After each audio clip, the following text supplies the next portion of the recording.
Hoje eu vim falar de trocas ortográficas, mais especificamente o M e o N. Qual eu uso antes de P e B, né? A gente visualiza muito nas salas de vocês a regra, né? Eu uso M antes de P e B. Hoje a gente vai entender um pouquinho por que é o M antes de P e B, e essa forma é a forma que eu posso ensinar o meu aluno a sistematizar esse conhecimento e não fazer mais essa troca, tá? Então vamos lá. Primeiro eu vou mostrar para vocês as boquinhas. É delas que a gente vai partir para mostrar para a criança o porquê que a gente usa o M antes de P e B. Por que não é N, né? Por que é o M antes, então, do P e do B. Vamos lá. Aqui a gente tem, então, né, esse fonema que a gente usa antes do P e do B. Só olhando essas imagens, a gente já consegue perceber o motivo, não é? Não é só uma regra gramatical. Então, a gente consegue perceber por que é esta aqui e não esta aqui, não é verdade? Então, quando a gente fala campo, a gente percebe que a gente junta esses dois aqui, né? Quando a gente fala também, eu também junto esses dois aqui. Então, a gente vai esquecer o N agora e vai ver como que a gente vai sistematizar esse conhecimento junto com o meu aluno, tá? Primeiro, eu vou partir sempre da boca. Sempre vou mostrar para ele como eu faço esse fonema, né? E a relação desse fonema com a letra que escreve ele. Então, esse aqui é o fonema Eu escrevo ele com a letra N. O nome da letra é N, mas o fonema é Esse aqui é o B. O fonema é B. O nome da letra é B. Esse aqui é o P. O nome da letra é P.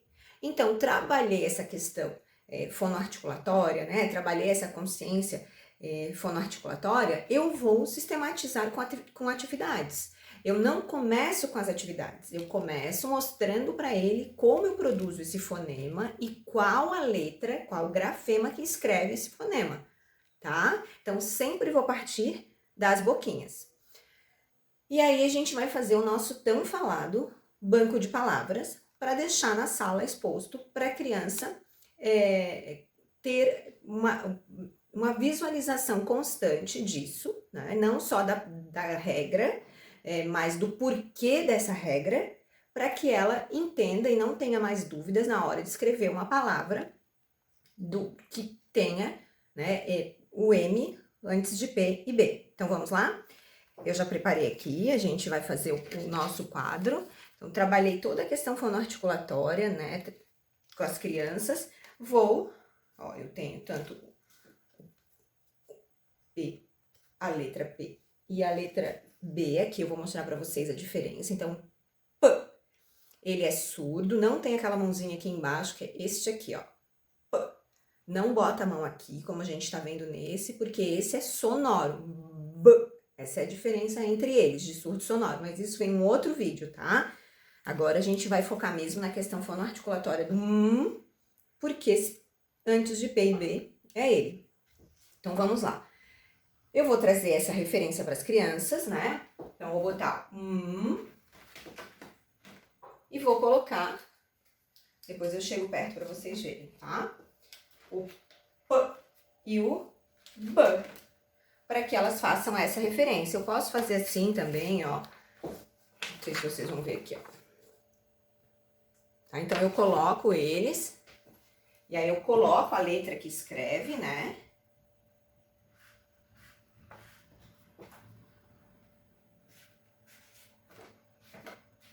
E depois eu vou fazer um banco de palavras. Eu vou chegar mais perto, que eu quero que vocês vejam bem aqui. Eu vou fazer esse banco de palavras. Com os maiores, isso a gente pode trabalhar até o 5º ano. A ideia é a gente trabalhar isso do 1º ao 5º ano. Com os maiores, a gente pode usar só banco de... Se eu tenho uma turma com a maioria das crianças alfabetizadas, ou todas as crianças alfabetizadas, eu trabalho só com palavras. Se eu tenho criança que não está alfabetizada na minha sala, seja no 1º, no 2º, no 3º, assim por diante, eu vou associar sempre a imagem, a palavra à imagem, tá? Então, vamos lá. Eu trouxe aqui, inclusive, para a gente não trazer as palavras aleatórias, mas eu posso pegar palavras aleatórias do cotidiano da criança, A ideia, a gente acabou de trabalhar folclore, né? As escolas acabaram de trabalhar. Então, é uma lenda do folclore brasileiro, Boto Rosa. Então, trabalhamos o folclore. Vou pegar palavras desse livro para fazer o meu banco de palavras, que vai ficar exposto lá na minha sala. Tá? Então, eu já selecionei. Então, tem palavras do tipo simpático, né? Então, coloco, escrevo a palavra.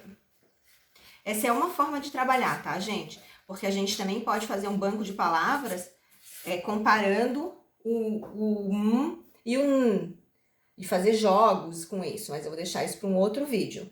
Então, aqui eu vou fazendo todos, né? Tem, por exemplo, a palavra importante, tempo. E aí eu vou fazendo com os meus alunos. Importante. Ainda bem que vocês têm a letra mais bonita que a minha, né?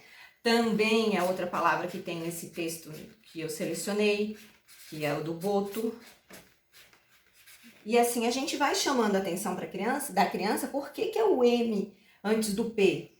Por que é o M antes de B, né? Então a gente já percebe aqui que é o simpático, que é o também.